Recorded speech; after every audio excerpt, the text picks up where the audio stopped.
اللہ اکبر اللہ اکبر اللہ اکبر لا الہ الا اللہ۔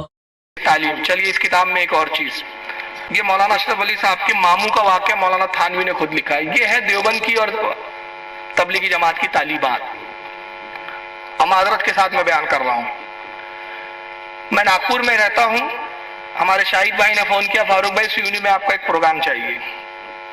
چلیے مان لیں میرے پاس کوئی تاریخ نہیں ہے، اس وقت میں مصروف ہوں یا میں کسی اور جگہ انگیج ہوں، کسی اور جگہ میرا پروگرام ہے، تو میں کیا کہوں گا بتائیے؟ کیا کہوں گا؟ جی حضرت بتائیے۔ میں آپ سے اس لیے پوچھ رہا ہوں کہ میں آپ کو بیدار رکھنا چاہ رہا ہوں کہ آپ میری ایک ایک بات کو دھیان سے سنیں۔ معذرت طلب کروں گا، کہوں گا معافی چاہتا ہوں بھائی کسی اور جگہ پروگرام ہے، یا اگر میری طبیعت ٹھیک نہیں ہے یا میرا موڈ نہیں ہے تو میں کہوں گا معافی چاہتا ہوں یار ابھی دل نہیں چاہ رہا ہے کوئی بیان کرنے کا، کوئی تقریر کرنے کا، یہی ہوں گا نا۔ مگر آئیے مولانا اشرف علی تھانوی کے ماموں صاحب کا کیا عالم تھا، یہ بھی دیوبند کے بہت بڑے عالم ہیں، اور تھانوی صاحب کی یہ تعلیمات ہے۔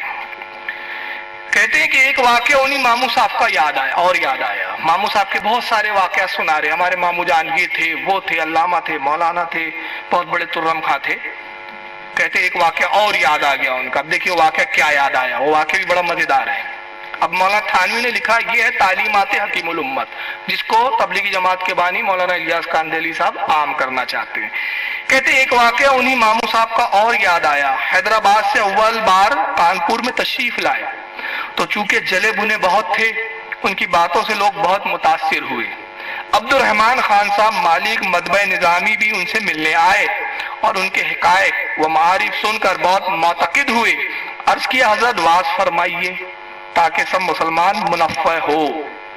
یعنی مولانا عبد الرحمن صاحب آئے مولانا تھانوی کے ماموں صاحب کے پاس، اور ان کے ماموں صاحب کے پاس آ کر کہا کہ حضرت بڑی اچھی بات ہے کہ آپ کانپور سے تشریف لائے ہیں اور یہاں لوگ بڑے متاثر ہیں آپ سے، تو آپ یہاں پر واعظ کہیے، تقریر کیجئے، بیان کیجئے۔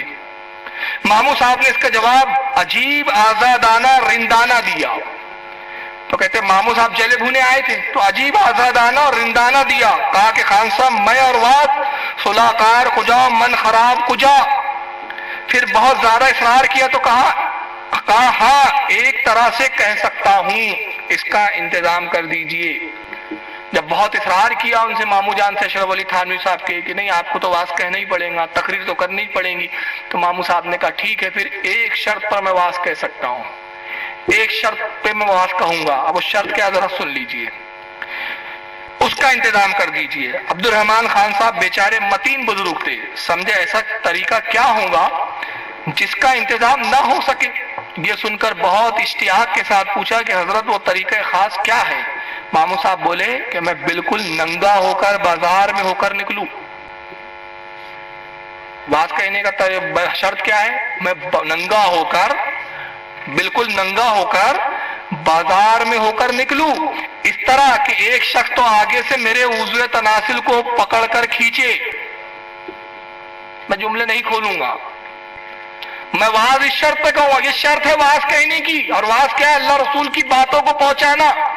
اس کے شرط یہ ہے، کہتے ہیں کہ میں اس طرح آؤں گا کہ بازار میں پورا ننگ دھڑنگ، لبے سڑک، بے دھڑک ننگا آؤں گا، ایک شخص عضو تناسل میرا سامنے سے پکڑ کر کھینچے اور دوسرا پیچھے سے انگلی کرے، ساتھ میں لڑکوں کی فوج ہو اور وہ یہ شور مچاتے جائیں، بھڑوا رے بھڑوا، بھڑوا رے بھڑوا، بھڑوا رے بھڑوا،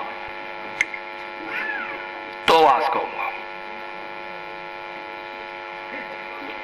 ایک بھی حوالہ، پھر میں عرض کروں، ایک بھی حوالہ غلط ثابت کر دو، غلامی کروں گا۔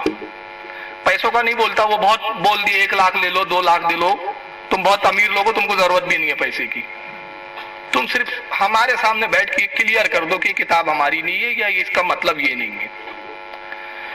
تو اب آپ اندازہ لگائیے، یہ ہے تھانوی صاحب کی تعلیمات، اور اس کو انہوں نے کتابوں میں لکھ دیا ہے، اور اس کو تعریفی انداز میں لکھا، اور تعریفی انداز میں لکھ کر یہ بتایا گیا کہ مولانا تھانوی صاحب کی تعلیم کو عام کرنا ہے۔ اور تعلیمات کیا ہے؟ جب واعظ کے لیے کہا جائے تو شرط یہ ہے کہ ننگا ہو کر آؤں، اور یہ سب معاملات تو بڑوا ہے، بڑوا بولو تو تعلیم میں عام کروں گا۔